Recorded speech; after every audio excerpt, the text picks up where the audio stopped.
حضرتك كنت عايزه اسال على حاجه، بس الشيخ كنت عايزه اتفضلي يا افهمك فندم، حاجه. تحت امرك، اتفضلي. حضرتك بس معايا جوز يعني وكده بيشتم. بيشتم؟ اه. مم.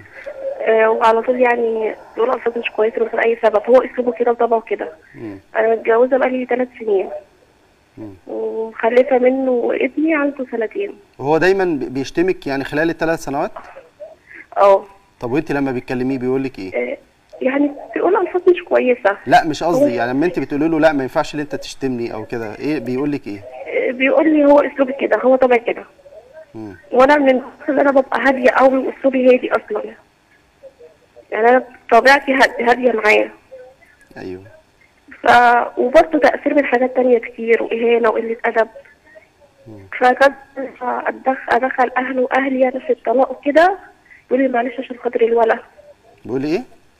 بيقولوا لي معلش عشان خاطر الولد اللي معاكي يعني وكده، استحملي شويه. استحملي عشان ابنك. طب هو يعني هو المساله مساله شتيمه بس ولا في حاجه تانية؟ شتيمه وتاثير في كل حاجه. بيضربك، بيهينك، تغيظك؟ لا مش بيضرب، بس بيهين بس ما فيش ضرب. مقصر في النفقه مثلا؟ نعم. ما بيديكيش فلوس؟ هو اللي بيجيب كل حاجه وبالعافيه. هو اللي بيشتري. يعني نفسي اجيب حاجه ليا مش عارفه، اهلي اللي بيصرفوا عليا. طب انا هسألك سؤال يا اسماء، هل هو ممكن يعني لو حد قعد معاه ممكن يتصلح حاله؟ ولا لا هو ما هو في ال3 سنين دول حصلت قعدات كتير او اهله اتدخلوا، واهلي بيبقى اسوأ من الاول، وفي الاخر يقولوا لي استحملي عشان خاطر الولد.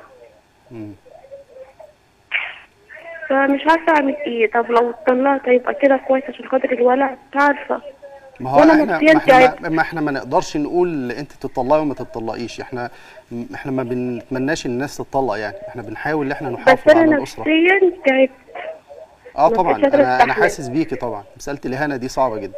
انا هوضح لحضرتك المساله دي، بس قبل ما اوضح لحضرتك انا عاوز اوجه لكل زوج بيبدا يتكلم مع زوجته بكلام عنيف او بيهينها او بيسبها او بيشتمها. الحكم الشرعي اولا ان السب ولو لمره واحده سبب من اسباب الطلاق، بس عشان نبقى فاهمين المساله دي.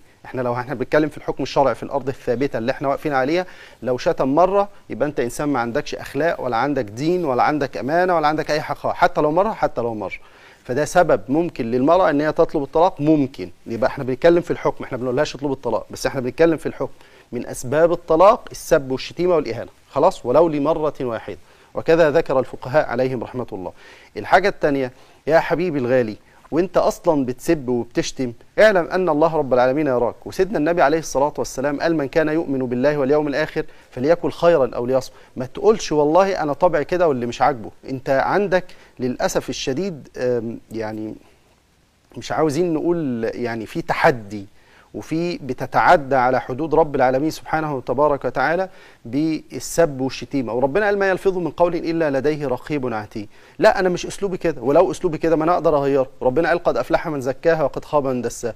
احدهم قعد 40 سنه حاطط بطوبه حصى في بقه كده عشان يعلم نفسه الصمت. واحدهم كان لما بيتكلم بكلام وحش كان يصوم يوم فتعود الصيام، فقال اطلع فلوس، وكان بيجاهد نفسه على كده عشان بيحب الفلوس، بطل الكلام اللي هو السيء ده.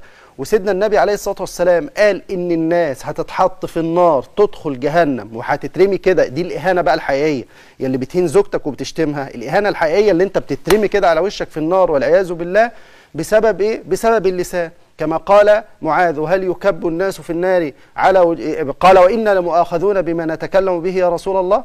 قال ثكلتك أمك يا معاذ. وهل يكب الناس في النار على وجوههم أو قال على مناخرهم إلا حصائد ألسنتهم؟